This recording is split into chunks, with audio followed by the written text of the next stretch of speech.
کہ چیزوں سے زندگی بنتی، ملک سے زندگی بنتی، اچھے مکان سے کسی کو عزت ملتی، مال کے اندر زندگیوں کا بننا ہوتا.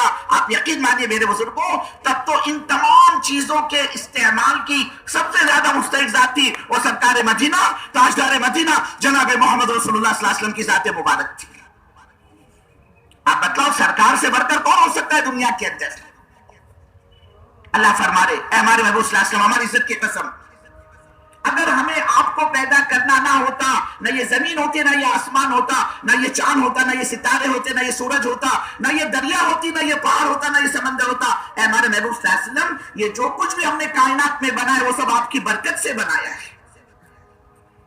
تو بزرگوں، جس نبی کی برکت سے اللہ نے آسمان کا نظام چلایا، چاند ستارے سورج اور دریا اور پہاڑ اور سمندر کا نظام اللہ نے چلایا، پھر کیوں نہ اللہ اس کائنات کی بنی بنائی ایک ایک چیز سب سے پہلے اپنے نبی صلی اللہ علیہ وسلم کو عطا کرتا کہ سب سے بہترین مکان اگر کسی کا مدینے میں ہوتا وہ اللہ کے رسول صلی اللہ علیہ وسلم کا ہونا چاہیے تھا. سب سے بہترین دسترخوان اگر کسی کا مدینے میں لگتا وہ حضرت رسول پاک صلی اللہ علیہ وسلم کا لگنا چاہیے تھا. سب سے شاندار کپڑا اگر اللہ کسی کو پہنواتا میرے بزرگوں اپنے نبی صلی اللہ علیہ وسلم کو پہنواتا.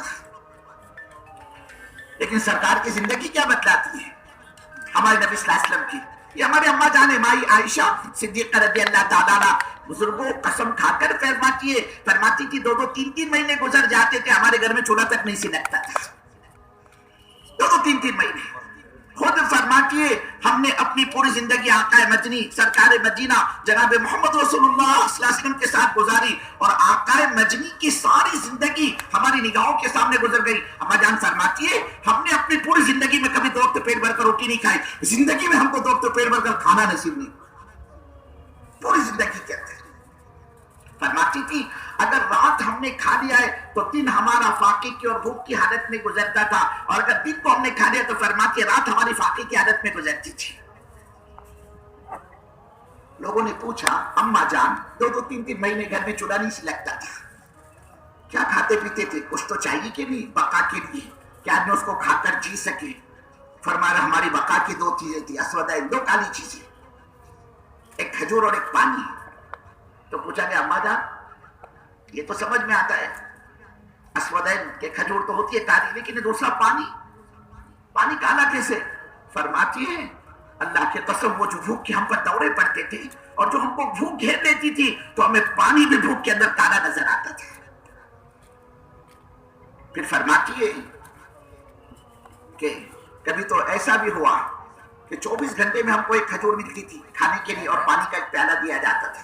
24 گھنٹے میں سرکار کے گھر کی عادت ہے سرکار مدینہ کی، 24 گھنٹے میں ایک کھجور اور پانی کا ایک پیالہ. تو پوچھا کہ اماں جان 24 گھنٹے میں ایک کھجور یہ بھوک میں کیا کام دیتی ہوگی؟ ایک کھجور پانی کا ایک پیالے سے کیا ضرورت پوری ہوتی ہوگی؟ جواب میں فرماتی ہے مائی صدیقہ رضی اللہ تعالیٰ عنہ ہم کھجور کو کھا لیا کرتے تھے اور اس کی گٹھلی کو منہ میں رکھ کر چوسا کرتے تھے. آگے فرماتی تھی اس ایک کھجور کی قیمت کا پتہ ہمیں اس دن چلا جس دن سے وہ ملنی بھی بند ہو گئی.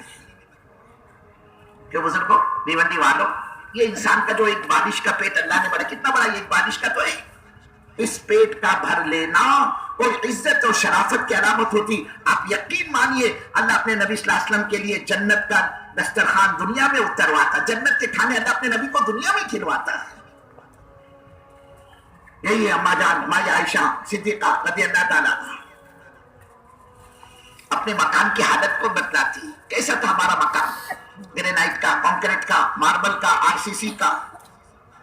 فرماتی ہے ہمارے جو مکان کی دیواریں تھے وہ مٹی کی بنی ہوئی تھی اور جو چھت اس پر پڑی ہوئی تھی وہ کھجور کے پتوں کی بنی ہوئی. دیواریں مٹی کی اور چھت چھپر کی. آگے فرماتی ہے وہ مکان اتنا تنگ اتنا چھوٹا تھا کہ آقا مدنی سرکار مدینہ جناب محمد رسول اللہ صلی اللہ علیہ وسلم جب گھر میں داخل ہوتے اماں جان فرماتی ہے میری آنکھیں دیکھا کرتی تھی ہمارے مکان کی چھت وہ اللہ کے رسول صلی اللہ علیہ وسلم کے سر مبارک سے ٹکراتی تھی، چھت سر سے لگتی تھی. بزرگوں اتنا تنگ مکان آقا مدنی کا. اس کی لمبائی کتنی، اس کی چوڑائی کتنی، اس کو بھی بتلاتی ہے. کتنے گز کا، کتنے گھنٹے کا، کتنے اسکوائر فٹ کا ہمارا پلاٹ تھا. فرماتی اماں جان میں رات سوئی ہوا کرتی چادر میں لپٹی اپنے پیروں کو پھیلائے ہوئے، لیکن جب حضرت رسول پاک صلی اللہ علیہ وسلم کا تہجد کا ارادہ ہوتا آدھی رات کے گزرنے پر آپ کی نماز کی نیت بن جاتی. اما جان فرماتی میں آپ کے سامنے سب پیروں کو پھیلا ہوئے سوئی ہوا کرتی تھی. لیکن جب رسول پاک صلی اللہ علیہ وسلم کو سجدے میں جانے کی نوبت پیش آتی اور آپ کا تو یہ حال ہوتا, فرماتی لمبی نمازیں آپ کی ہوا کرتی تھی, قیام لمبا, رکوع لمبا, قرات لمبی, سجدہ لمبا. اما جان خود فرماتی ہے ایک مرتبہ تو اللہ کے رسول صلی اللہ علیہ وسلم نے اتنا لمبا سجدہ فرمایا, اتنا لمبا سجدہ فرمایا, فرماتی میں گھبرا گئی اور میں اپنے دل پر ہاتھ رکھ کر بیٹھ گئی اور خیال کرنے لگی کہ اللہ کہیں آج میں بیوہ تو نہیں ہو جاؤں گی, کیا بات سرکار کا سر ہی نہیں اٹھتا سجدے سے. فرمایا میرے کو بڑی تشویش ہوئی. آگے فرماتی ہے جب میں نے اللہ کے رسول صلی اللہ علیہ وسلم کے پیروں کی انگلیوں پر نگاہ جمائی اور جب میں نے اس میں حرکت کی, میرے دل کو قرار آیا, میرے کو اطمینان ہوا کہ نہیں ابھی سرکار حیات ہے. تو اما جان فرماتی آپ کی لمبی نماز ہوا کرتی تھی اور میں سامنے سے ہوا کرتی تھی, لیکن جب رسول پاک صلی اللہ علیہ وسلم کو سجدے میں جانے کی نوبت پیش آتی اور آقا مدنی رکوع سے فارغ ہو کر جب آپ سجدے میں جانا چاہتے, اما جان فرماتی ہے اللہ کے رسول صلی اللہ علیہ وسلم اپنے ہاتھوں سے میرے لمبے پھیلائے ہوئے پیروں کو یوں دھکا دے دیا کرتی تھی, ایک اشارہ ہوتا تھا گویا کی. آگے فرماتی ہے میں اپنے لمبے پھیلائے ہوئے پیروں کو اپنے قریب کر لیتی تھی اور پیروں کے قریب کر لینے کے بعد جو خالی جگہ سامنے بچتی تھی, جو خالی جگہ سامنے نکلتی تھی, اس خالی جگہ میں اللہ کے رسول صلی اللہ علیہ وسلم سجدہ فرمایا کرتی تھی. یہ مکان کی تنگی کی حالت تھی. پھر بزرگوں یہ تو اللہ کے رسول صلی اللہ علیہ وسلم کی آپ کی اپنی ذاتی زندگی ہوئی, آپ کے اولاد کا کیا دیا آپ نے اپنے گھر والوں کو, اپنے رشتہ داروں کو, اپنے خاندان والوں کو. چار آپ کی بیٹیاں تھی, حضرت فاطمہ, حضرت رقیہ, حضرت زینب, حضرت ام کلثوم, ان کو کیا دیا آپ نے؟ لاڈلے چہیتے داماد تھے آپ کے حضرت علی مرتضیٰ رضی اللہ تعالیٰ, ان کو کیا دیا آپ نے؟ لالے نواسے تھے حضرت امام حسن رضی اللہ تعالیٰ, حضرت امام حسین, ان کو کیا دیا حضرت پاک صلی اللہ علیہ وسلم نے؟ کیا چھوڑا اپنے خاندان والوں کے لیے, گھر والوں کے رشتہ داروں کے لیے؟ آدمی سوچتا ہے بھائی صاحب یہ بھیونڈی میں 50 سال ہو گئے, 60 سال ہو گئے, 70 سال ہو گئے, زندگی گزر گئی, کھپ گئی اپنی زندگی, اب بچا کیا ہے؟ بولے کچھ اپنے کو فیوچر, اپنے بال بچوں کا مستقبل, اس کو بھی تو سوچنا ہے. اب آدمی چکر چلاتا ہے اس کے لیے. ارے بولے ابھی زمینوں کی قیمتیں بالکل ڈاؤن ہو گئی ہے, بولے کچرے کے بھاؤ میں بک رہی ہے, لے کر رکھ دو. بولے 2-4 پلاٹ 10, 20, 30 سال کے بعد میں مارکیٹ کا یہ حال تھوڑی رہے گا. بولے سونے کا بھاؤ آئے گا, سونے کا, حالانکہ اس کو پتا ہے اباؤ 16 اور 17 تو میں چل رہا ہوں, کمر چھپ گئی, میرے آنکھوں سے نظر نہیں آتا, ہاتھ پیر میں راش آ گیا, میں کیا 20-30 سال جیوں گا کیا؟ اپنے دل کو سمجھاتا ہے. ارے نہیں بولے یہ زمین, یہ پراپرٹی بولے بال بچوں کے کام آئے گی. بچے بھی یاد رکھیں گے, او میرا باپ نے, بچے بھی کہیں گے کہ میرے پپا نے, میرے ڈیڈی نے بولے کروڑوں کی زمین چھوڑ کر گیا, بولے میرا باپ میرے لیے. آدمی کچھ نہ کچھ چکر چلاتا ہے رشتہ دار کے لیے, بال بچوں کے لیے, خاندان کے لیے. سرکار مدینہ نے کیا دیا, آپ کیا چھوڑ کر گئے؟ یہ حضرت فاطمہ رضی اللہ تعالیٰ عنہا. کون ہے یہ؟ حضور پاک صلی اللہ علیہ وسلم کی سب سے زیادہ چہیتی اور لاڈلی بیٹی تھی. اللہ کے رسول صلی اللہ علیہ وسلم کو بڑی محبت, بڑا تعلق, بڑا لگاؤ تھا حضرت فاطمہ رضی اللہ تعالیٰ عنہ سے. آپ تشریف فرما ہوتے اور نگاہ پڑ جاتی, آپ دیکھتے حضرت فاطمہ رضی اللہ تعالیٰ عنہ کو گزرتا ہوا, فرماتے دیکھو یہ فاطمہ ہے نا, یہ میرے جگر کا ایک ٹکڑا ہے. کبھی فرماتے کس نے فاطمہ کو تکلیف دی, اس نے میرے کو تکلیف پہنچائی. بڑی محبت. اور پھر حضرت فاطمہ رضی اللہ تعالیٰ عنہ کے حضور پاک صلی اللہ علیہ وسلم کی بڑی مشابہت تھی. حضرت فاطمہ کا چہرہ اللہ کے نبی صلی اللہ علیہ وسلم کے چہرے سے ملتا جلتا تھا, اور پھر اس میں چلنے کا انداز, بیٹھنے کا انداز, اٹھنے کا انداز, بات چیت کا انداز, سب میں حضور پاک صلی اللہ علیہ وسلم کی جھلک ٹپکتی تھی. اللہ کے نبی کو بڑی محبت تھی. ایک مرتبہ حضرت رسول پاک صلی اللہ علیہ وسلم اپنی بیٹی حضرت فاطمہ رضی اللہ تعالیٰ عنہ کے مکان پر تشریف لے گئے. اجازت مانگی اندر آنے کی, پکارا اپنی بیٹی کو نام لکھ کر. بیٹی تھی, اپنے ابا کی آواز پہچان لی, تو میرے ابو ہے جو مجھ سے اندر آنے کی اجازت مانگتے ہیں. کہا ابا آپ اندر تشریف لے آئے, چلے آئیے, کوئی نہیں, تنہا اکیلی گھر میں آپ کی بیٹی فاطمہ ہے, دوسرا کوئی نہیں, آپ اندر تشریف لے آئے. اللہ کے رسول صلی اللہ علیہ وسلم نے فرمایا بیٹی فاطمہ ایک مہمان اور ہے میرے ساتھ, حضرت عمران بن حسین رضی اللہ تعالیٰ, وہ بھی اندر آنے کی اجازت مانگتے, کیا میں انہیں اپنے ساتھ تمہارے مکان میں لے کر داخل ہوں؟ انہیں اندر آنے کی اور اندر لانے کی اجازت ہے. میرے بزرگوں, اندر سے بیٹی نے روتے ہوئے جواب دیا ہے اپنے ابا جان کو, کہ ابا آپ کو تو اندر آنے کی اجازت ہے, لیکن آپ کے ساتھ آئے ہوئے مہمان کو ابا اندر آنے کی اور اندر لانے کی اجازت نہیں ہے. اور پھر وجہ بتائی کہ ابا آپ کی بیٹی فاطمہ کے پاس اس چار دیواری کے اندر اتنا کپڑا یا چادر اور پردہ نہیں آنے والے مہمان سے پردہ کیا جا سکے. حضور پاک صلی اللہ علیہ وسلم نے جب یہ سنا اللہ کے رسول صلی اللہ علیہ وسلم کی آنکھوں سے ہزاروں قطار آنسو بہنے شروع ہو گئے اور آپ نے اپنی چادر مبارک کو اتار کر اندر بھیجا اور پھر اس چادر کے ذریعے سے حضرت فاطمہ رضی اللہ تعالیٰ عنہ نے پردے کا انتظام کیا ہے. یہ زندگی بزرگ ہمارے نبی صلی اللہ علیہ وسلم کے گھرانے کی. یہ اما جان مائی صدیقہ عائشہ رضی اللہ تعالیٰ عنہ فرماتی ہے ایک سخت کٹھن دشوار مشکل ترین مرحلہ ہم پر آیا اور وہ کیا اللہ کے رسول صلی اللہ علیہ وسلم مرض الوفات میں تھے. آپ اپنی زندگی کے آخری ایام گزار رہے تھے. اما جان فرماتی آپ میرے حجرے میں تھے اور میرے یہ حجرے کا یہ حال لوگوں کا تانتا بنا ہوا. لوگ آ رہے اللہ کے حبیب کا دیدار, اللہ کے حبیب کی زیارت, اللہ کے نبی کی بیمار کرسی کے لیے لوگ آئے جا رہے. اور فرماتی ہے میرے گھر میں اندھیرا چھایا ہوا تھا, چہرہ پہچانا نہیں جاتا کون آیا اور کون کس نے ملاقات کی اور کون گیا. اما جان فرماتی ہے میرے دل میں ایک بات آئی. عائشہ رضی اللہ تعالیٰ عنہ فرماتی ہے میرے دل میں ایک بات آئی, کیوں نہ میں اس گھر کی چار دیواری کے اندر کوئی چراغ روشن کر لوں تاکہ یہ مجمع جو آیا ہے حضور پاک صلی اللہ علیہ وسلم کی زیارت کے لیے کہ چہرہ پہچانا نہیں جاتا کون آیا کون گیا, کم سے کم اتنا تو ہو جائے کہ چراغ کی روشنی میں یہ آنے والا مجمع اللہ کے نبی صلی اللہ علیہ وسلم کی زیارت کر لے, اللہ کے حبیب کا دیدار کر لے. فرماتی جب یہ خیال میرے دل میں آیا تو میں نے اپنے گھر کی چیزوں کو ٹٹولا, تلاش کیا.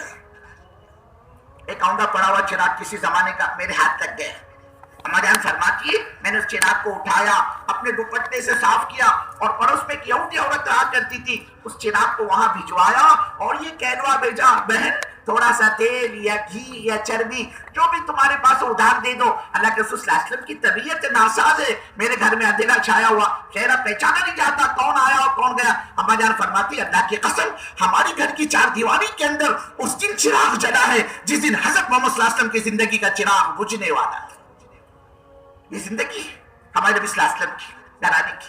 میرے بزرگوں بھیونڈی والوں, کوئی واقعات کو سنانا سیرت کو دہرانا مقصد نہیں ہے, بلکہ اللہ رب العزت نے ہمارے نبی صلی اللہ علیہ وسلم کی پاکیزہ نورانی مبارک زندگی کو آپ کی قیامت تک کے آنے والی امت کے لیے عبرت اور نمونہ بنایا ہے کہ یہ میرا امتی, یہ میری امت, میرا کلمہ پڑھنے والی, میرے محبت کا نعرہ لگانے والی, میری محبت کا دم بھرنے والی یہ میری امت دنیا میں جانے کے بعد کہیں اپنے ایک بارش کے پیٹ بھرنے میں لگ کر میری امتی, میری امت, میرا امتی تن چھپانے کے لیے کپڑوں کے جھوڑوں میں پڑ کر میری امت ایک بارش کے پیٹ بھرنے میں لگ کر کہیں اپنی آخرت کو داؤ پہ نہ لگاتے.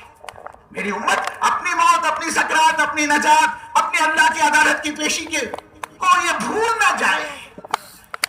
اس لیے کہ عرض کیا نا اصل مسئلہ یہ 10x10 کے مکان کا نہیں ہے. یہ قریب میں بمبئی شہر ہے, جا کر دیکھ لو, سینکڑوں ہزاروں اللہ کے بندے آپ کو ایسے دیکھنے کو ملیں گے ان کے پاس رہنے کے لیے کوئی مکان نہیں ہوتا. بریجز کے نیچے, چوکوں پر, چوراہوں پر, پلوں پر, فٹ پاتھ پر ان کی زندگیاں کھپ جاتی ہے. میرے بزرگوں یہ پیدا بھی فٹ پاتھ پر ہوتے ہیں اور ان کے جنازے, ان کی لاشیں بھی فٹ پاتھ سے اٹھتی ہے. زندگی تو ان کی بھی گزر رہی ہے. بہت سے اللہ کے بندے آپ کو ایسے دیکھنے کو ملیں گے جن کے پاس کھانے کے وقت کوئی انتظام نہیں ہوتا, ملا تو کھاتے ورنہ بھوکے رہ جاتے. بے شمار اللہ کے بندے آپ کو ایسے دیکھنے کے لیے ملیں گے جن کے پاس تن چھپانے کے لیے ڈھنگ کا کپڑا تک نہیں ہوتا. زندگی تو ان کی بھی گزر رہی ہے. میرے بزرگوں یہ تو گزرگاہ ہے, اس کو تو ہر حال میں گزرنا ہی گزرنا ہے. آپ یقین مانیے مسئلہ اس وقت میرا اور آپ کا دنیا کا نہیں ہے, بلکہ اصل مسئلہ تو موت کا ہے. ہم کو تم کو کیا پتا کون کس حال میں جائے گا, کون جل کر مرے گا, کون ڈوب کر مرے گا, کون ایکسیڈنٹ کی موت مرے گا, کون دواخانوں میں رگڑتے ہوئے دنیا سے جائے گا. میرے بزرگوں اپنے کو کیا پتا تسبیح ہاتھ سے پہلے چھوٹے گی یا دم نکلے گا, یا داڑھی منہ سے نکلے گا دم ٹوٹے گا, نہیں بہتر جانتا ہے. جبکہ سارا دار و مدار انسان کے ہاتھ میں پڑے. انما الاعمال بالخواتیم, یہ ایمان کے ساتھ گیا اس کا بیڑا پار, اور اللہ نہ کرے, اللہ نہ کرے اگر یہ بیماری کی موت مرا, صدیاں گزر جائے گی, بڑے سے بڑے نبی کی سفارش سے حق میں کام نہیں آئے گی. یہ دعوت کی محنت, یہ تبلیغ کی محنت, یہ آپ کے بھیونڈی کا اجتماع, یہ لاکھوں کے تعداد میں مجمع کا جمع کرنا, جمع ہو جانا, یہ گاش, یہ تعلیم کے حلقے, یہ چلے 4 مہینے کی جماعتیں, یہ مقام اعمال, یہ 2.5 گھنٹے کی محنت, یہ گھر کی تعلیم اور مسجد کی تعلیم, یہ چھوٹی چھوٹی جماعتیں بنا کر اپنے پورے محلے کو, بستی کو, شہر کو, علاقے کو محنت کا میدان بنانا, ان سب کا نچوڑ جس طرح دعوت کے راستے سے اپنے امت کی ذہن سازی فرمائی، ان کے ایمان اور اعمال کی کسوٹی ان کے اندر تیار فرمائی، اور پھر آپ دنیا سے پردہ فرما گئے، یہ امت حضرت محمد صلی اللہ علیہ وسلم کی دوبارہ اس مقام پر آ جائے جس مقام پر لا کر حضور نے چھوڑا اور آپ دنیا سے تشریف لے گئے۔ یہ محنت اس مقصد کے تحت ہے۔